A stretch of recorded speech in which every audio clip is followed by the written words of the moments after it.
UDPS et soutenir INC. C'est ça, je ne vais pas changer mes mots. Donc, c'est normal de Konangaï. Tous en coalition, tous en alliance. Si on a lobby pour l'UNC soutenir UDPS, ce n'est que normal qu'on attende que UDPS puisse soutenir UNC. C'est ça la question. Non, je n'ai pas précisé de cas ici. J'ai parlé d'une alliance. Je parlais d'une alliance et je n'ai pas personnalisé le débat.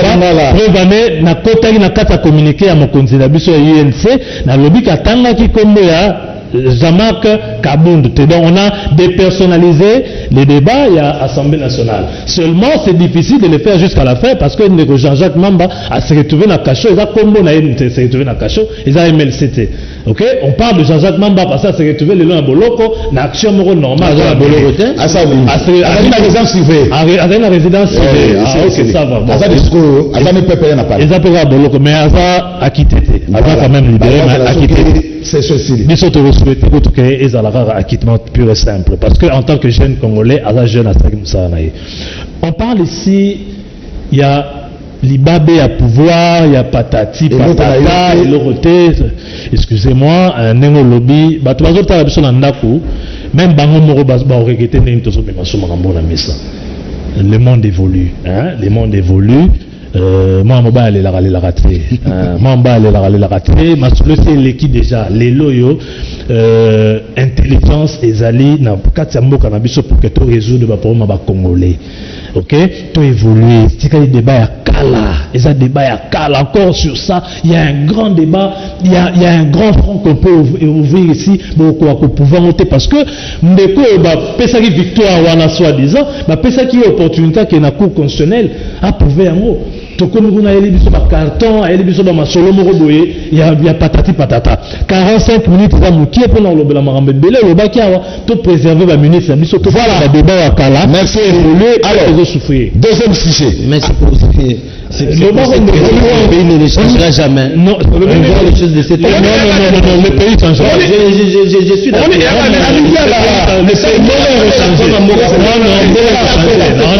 Non, on n'avancera pas.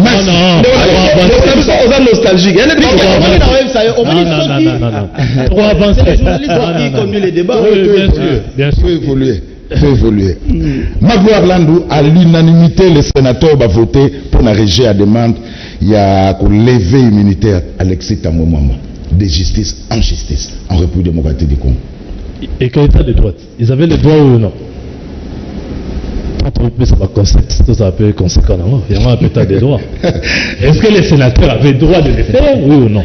On regrette tous que Marcelo, il y a 4 millions et l'équipe de gré à gré, pire. Et l'équipe d'entreprise, où il y a un président, ça a affinité. C'est-à-dire, on cite le nom de XY qui peuvent être les membres de sa famille. C'est déjà, on va bien un conflit d'intérêt. Donc, c'est-à-dire, lui-même, l'autorité contratante, qui représente l'autorité contratante, a des affinités, des liens biologiques, familiales avec, le propriétaire de l'entreprise. On les regrette. Mettons Botoni dans le Sénat, à lever l'immunité. Est-ce que le Sénat avait le droit de refuser, oui ou non? Ils avaient le droit. Ils ont refusé. C'est ça aussi l'état de droit. Soyons conséquents là-bas, concept aux hommes. C'est là où nous ne sommes pas d'accord avec cet état de droit penché à côté de mon corps. État de droit en réalité, ça penché à côté de mon corps. Ça serait un membre de l'UNC là, excusez-moi, mais ça ne serait pas le cas. Hein. Ça ne serait pas le cas. Les pouvoir aller là. La place Alexis Tambemamba, ça c'est un membre de l'UNC et vous allez la bonté. Ça c'est un membre de la Mouka et vous allez la bonté.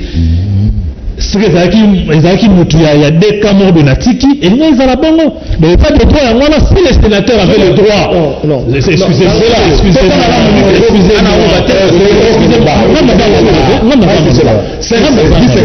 S'il vous plaît. Citez ma gloire. Calmez-vous. Donc, je dois être clair ici que les sénateurs avaient le droit de faire ce qu'ils ont fait.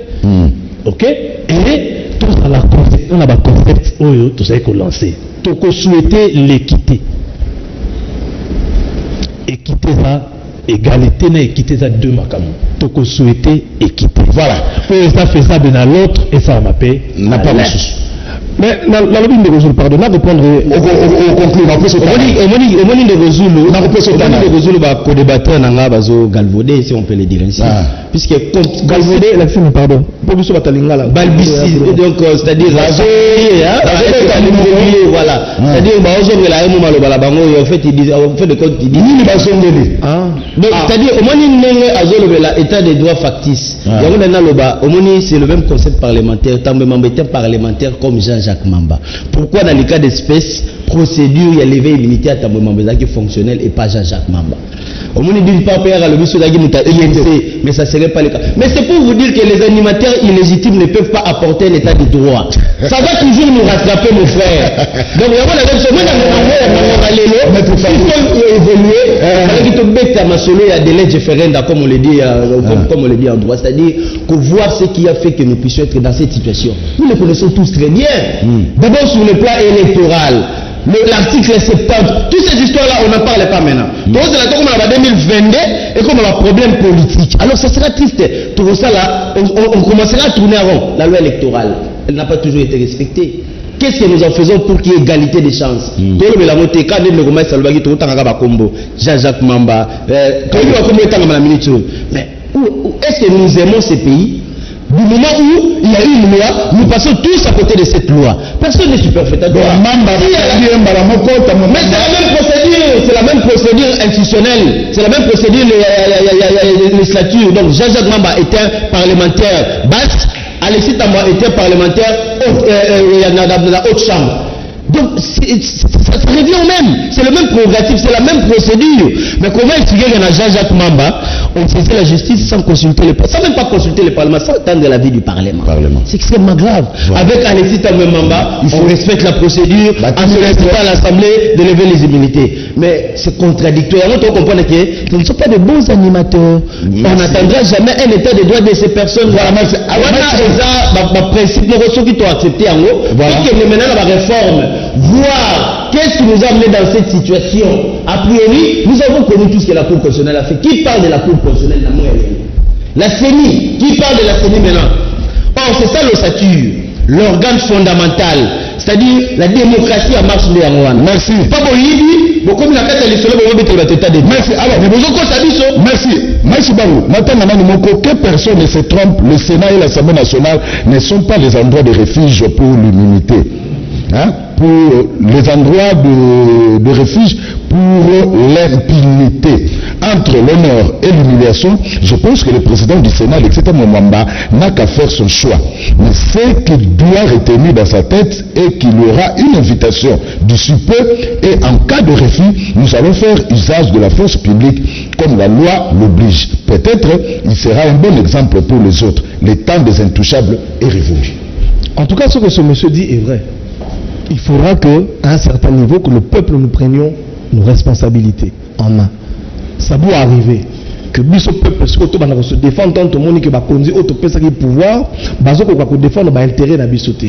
Ce que le frère a dit tout à l'heure, bien que je ne suis pas d'accord avec tout ce qu'il dit, évidemment, tant que le Sénat a l'obéi maman wana et c'est là qui. Mais pas que c'est la fleur, c'est la médité. Wana est-ce que vous avez été Bissoté? Et on est allé bisouter, on est allé dans cadre il y a FCC, na ndenge na bango kuna bakene ko yokana mais obiso de mona na TV, ya on est fallait ba kanga yepo ezali pena flagrance ke ba yepe bazuye bakena ye. Mais ça la magi bongoté. Mais de l'autre côté, ndeko o alobi que état de droit yango wana est vrai. C'est-à-dire que tout le monde a encore attaqué un état de droit et ça ce qui va kangi o batiki oté. État de droit est sans respect à la Constitution. Le la Constitution peut s'agir bango ndingisa. Ba juger na kati na bango. Ba taso bango lever immunité. Est-ce que botala muto ba tiki président de la commission? Botala muto ba tiki président de la commission. Ça veut dire que ba mona na kati na bango que ceux qui ba respecter to ba longi immunité na ye, ba créer jurisprudence pour ébélé ndenge de quoi oti ko loba, ba kei ko boma na Sénat, ba kei ko boma na parlement pour na refuge, pour ba dire que bazana ba compte à rendre la population, na ba mo na biso ba lia. Alors, les gens qui ont que la base majoritaire, ce qui va se passer, c'est quoi? Avant, il faut tout la parce qu'ils sont jugés partis. C'est-à-dire qu'avant,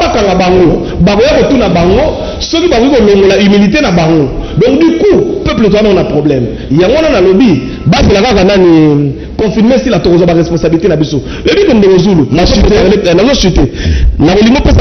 en 2 minutes, peut-être on a 1 minute 30. On y a dit que nous avons préparé les bisous bon Moussou. bazolinga balongola Ilukamba le premier ministre parce qu'effectivement na makambo nyonso mboka eza nango lelo bandeko wana oyo ya nani ya regroupement na bazo estimer que le premier ministre azo protéger bango te pona bango ko protéger bango elakisi ndenge bazokanga bato oyo na kati na bango bayibaki mboka pe babebisaki mboka esengelaki premier ministre atelema aboya. Vous comprenez que le pays est en danger aujourd'hui, chers jeunes. Le pays est en danger, et qu'aujourd'hui nous devons commencer à réfléchir comment est-ce que nous pouvons nous battre. Merci. Pour que les noms des individus soient cités, mais pour que les intérêts de la population soient préservés. Parce que pour la bande de on a estimé que même au sein à partir de la bango, ceux qui nous y des athées, ceux qui ont intérêt à bango à protéger, bazo pesa bango effectivement ba marché ou soit ba pesa bango ba marché et que ceux qui lembo mboka ba ko ko landela bango bazo mona ngo mabe. Merci. Alors tu as donné quoi? Oui, Magua. Oui, bien sûr. Oui, quelques secondes. Mais on va même que réagir là. Le maître Fabrice Alobi. Ndeko Fabrice, Assemblée nationale, la Sénat a deux chambres. Tous en fait la même procédure. Il y a deux chambres. Législatif. Il y a deux chambres. Législatif. Papa. Le Parlement bicaméral. Papa. Il y a deux chambres. Na comptable naïe, nous avons autonomie administrative naïe, autonomie financière naïe. Ok, ils ont deux chambres. Donc, ce qui ne fait pas, cela ne veut pas dire que ce que l'Assemblée nationale est ça qui X, que le Sénat peut faire ça la X, bah on ça la boyer, bah on verra un instant. Nous sommes quand même. Mais il y en a le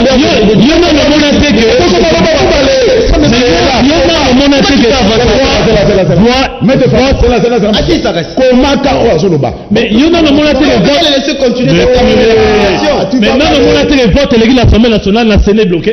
Papa, mais attends, je te dis seulement que c'est deux chambres. J'ai dit oui, même procédure, mais c'est deux chambres. Ok?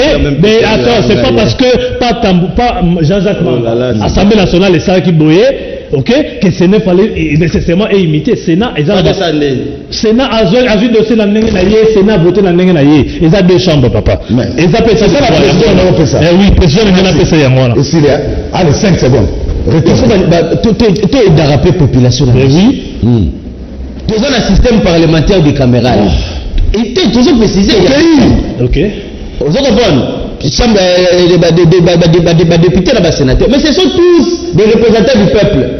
Ils ont bénéficié de la même prérogative constitutionnelle que nous avons dans l'article 107. Avant de lever l'immunité, il faut respect, il y a procédure et ça la main. Pour lever l'immunité, c'est exigible. L'hémicycle veut contenir. Il ne faut pas passer même par one.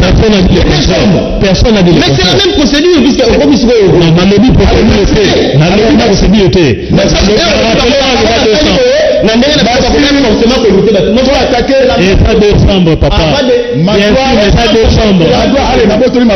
Dernier point. Mort, il y a juge Raphaël Niani, TGI à Gombe et exigé une enquête peut autoriser autopsie pour Baïba Soka Koufaginanin. Mais en attendant, tout le débat, Maïka Moka, tout à l'heure extrait. Il y a deuxième procès, lundi, dans la prison centrale à Makala, il y a juge Raphaël Niani, et ça qui procès à Vital Kamere pendant quelques minutes, Maïka Moka. Vérifiez simplement. Mais je sais que votre femme, non, monsieur, mais ne nous dites pas que vous allez mettre le feu parce que vous ne pouvez pas menacer les avocats. Je vous ai entendu, monsieur. Monsieur le Président, je m'adresse au prévenu Caméré qui, ici, dit qu'il va mettre le feu, etc. Tout à l'heure. Monsieur le Président, pourquoi vous avez parlé, vous n'avez pas vu la République. Vous voyez que les interventions Monsieur le Président, toujours des...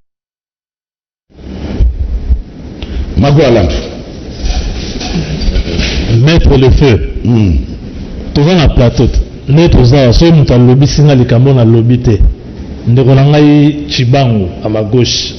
Après tant que na lobby les camions y a lobby réaction na ezaginin directement. À Boyi, non na lobby en c'est la même réaction que n'a même pas président Vital Kamere. Et Tissouka vidéo on a sur la merde il a perturbé, il s'est plus calmé parce que bah attribuer les camions à lobbyté. Landa vidéo on a tina souka. Il a tout perturbé. D'ailleurs, il fallait balébélé, je rends hommage au juge Raphaël ici. Abetoumbala ébélé alors balébélé pour que ayo karake procès fallait continuer.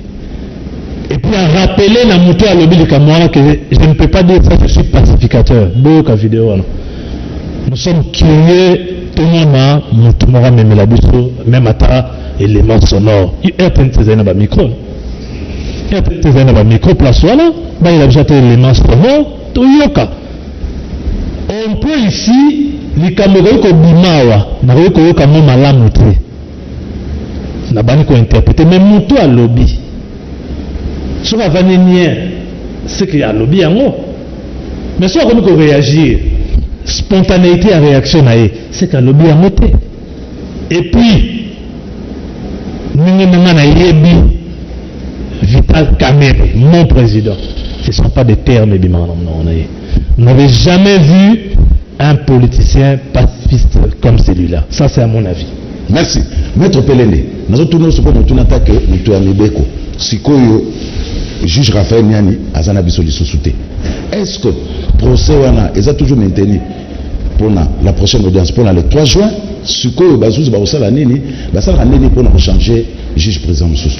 Voilà, il y a une différence entre procès civil et procès pénal. Procès civil, le juge est passif, à Jujaka, conflit entre individus. Mais dans le procès pénal, le juge est actif. C'est-à-dire dans l'action publique qui est en jeu. Donc, ceux qui jugent sont absents, automatiquement, on remplace un autre juge et la procédure continue. Dans le procès civil, le juge est tellement qu'il y a un conflit de parties, il faut abandonner le dossier, donc c'est-à-dire à s'imprégner totalement l'abélement. Mais tout dans le dossier pénal, le juge qui viendra va continuer là où tout s'est arrêté.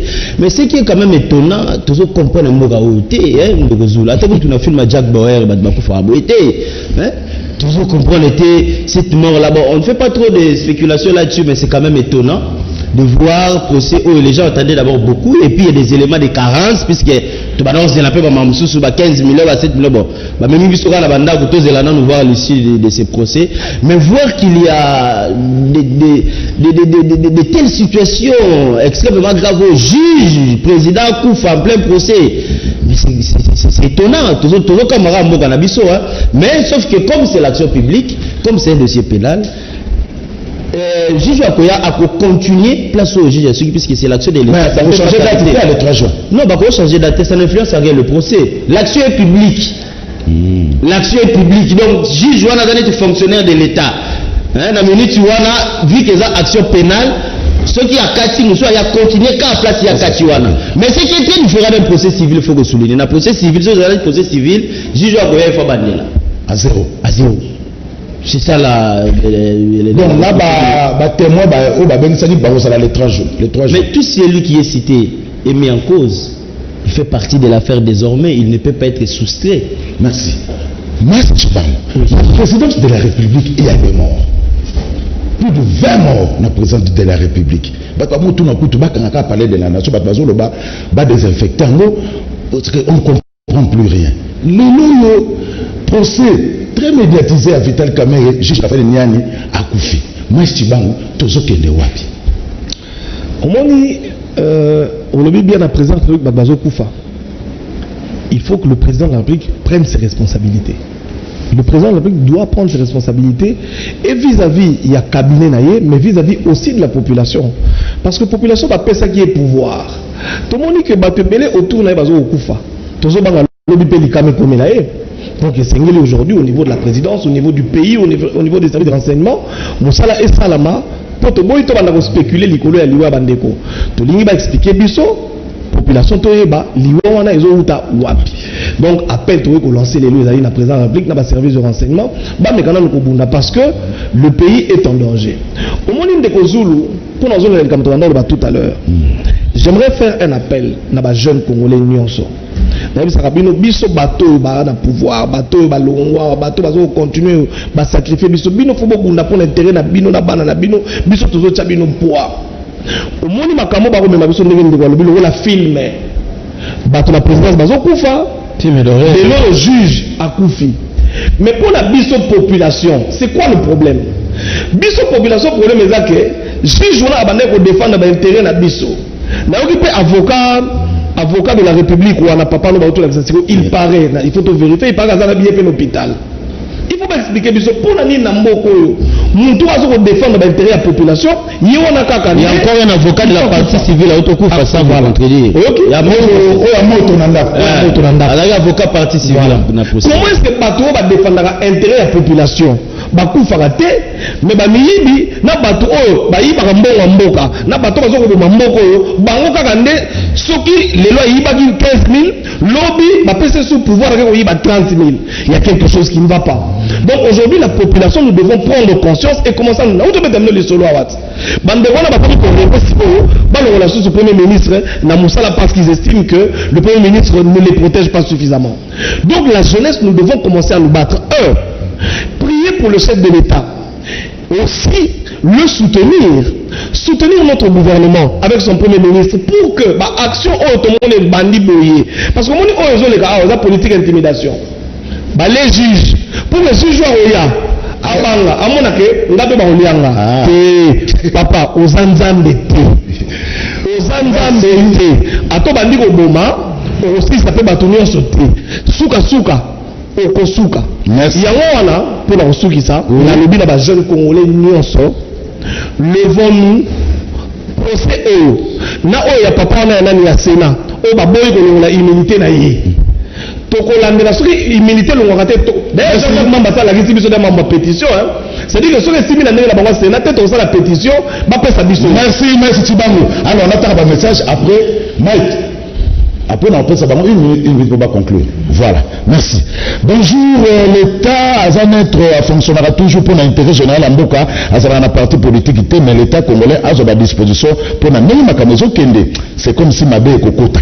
Donc, le parti politique, nous, Oyo et Bima qui n'a pas élection 2018, parti fabriqué comme AAB, ABB et Kenda Wapi. Après, secrétaire Jean-Louis depuis Brazzaville. Voilà. Donc les gens nous n'avons pas vu, nous n'avons pas fait AAB, BBC, Kenda, n'a évité.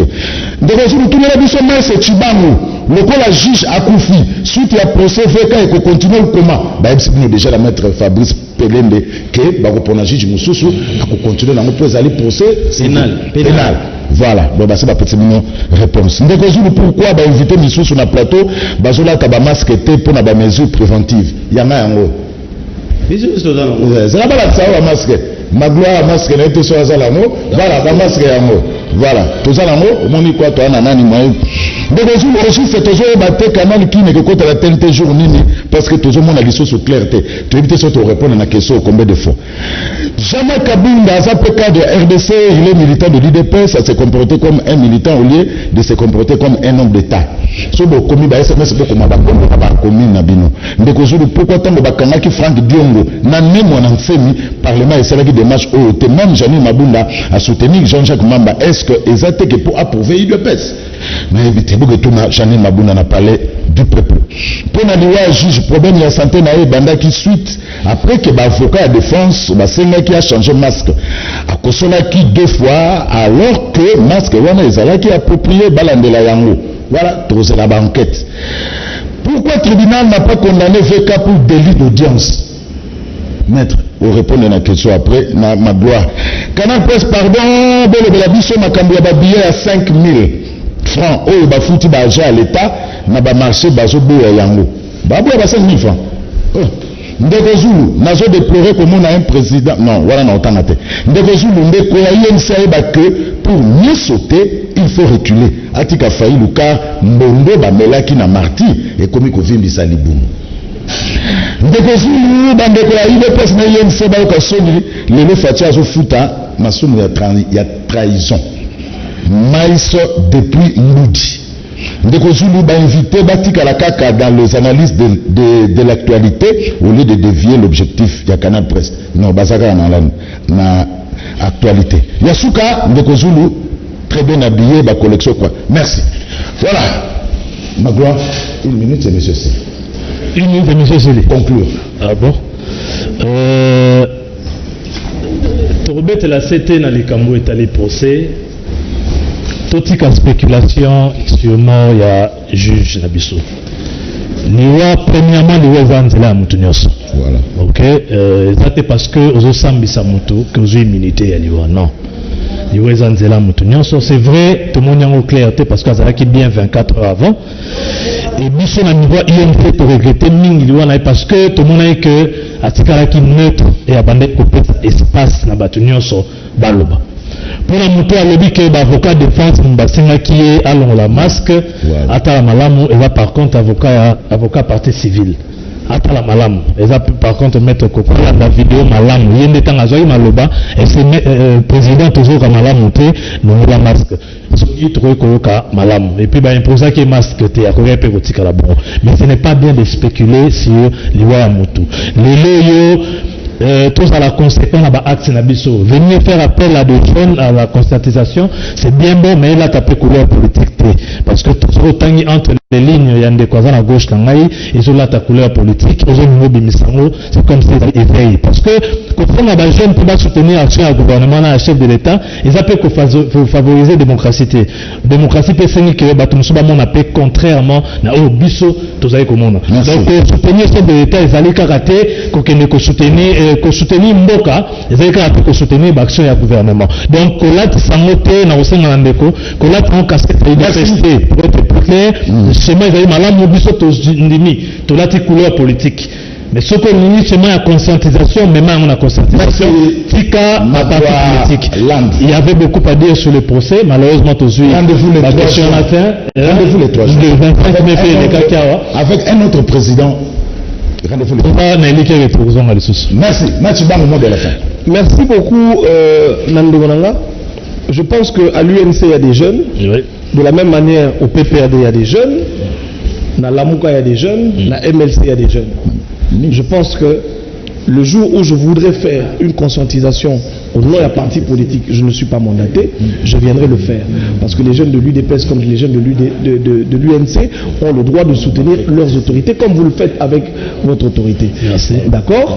Merci beaucoup. Donc, on a reçu qui s'en négocie dans le baboué.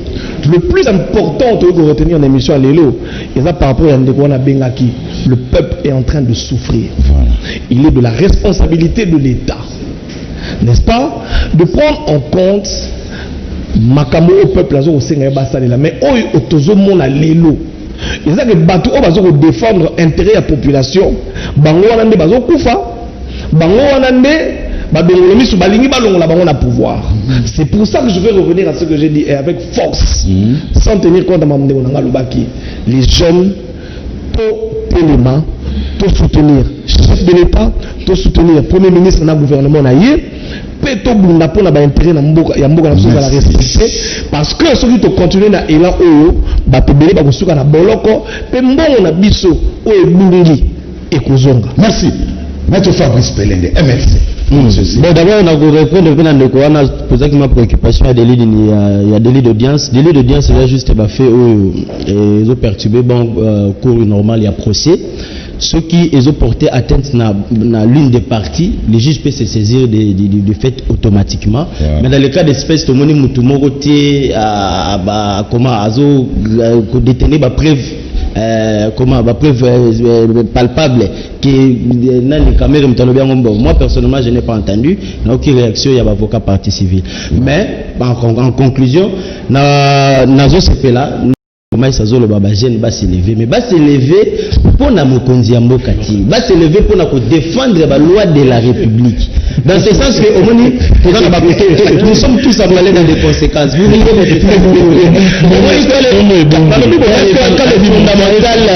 pas bien bâti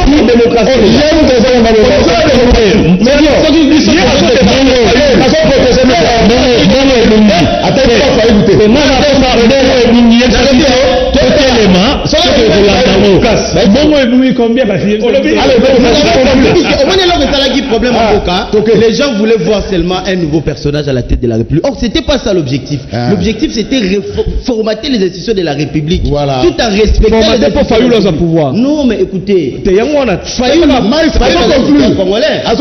il a niveau, c'était Fayoulou parce qu'il a peut-être. Il a été. Nous connaissons le problème qui nous a menés dans ces désordres. Les élections.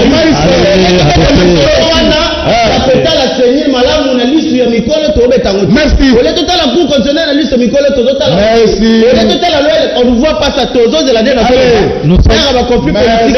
Nous sommes disposés. Ce qui démontre que vous ne ferez rien et vous n'êtes pas Merci. Nous ne sommes pas. Merci, Magloire. Le légitime. Tu n'as pas de souveraineté. Nous sommes pas quoi?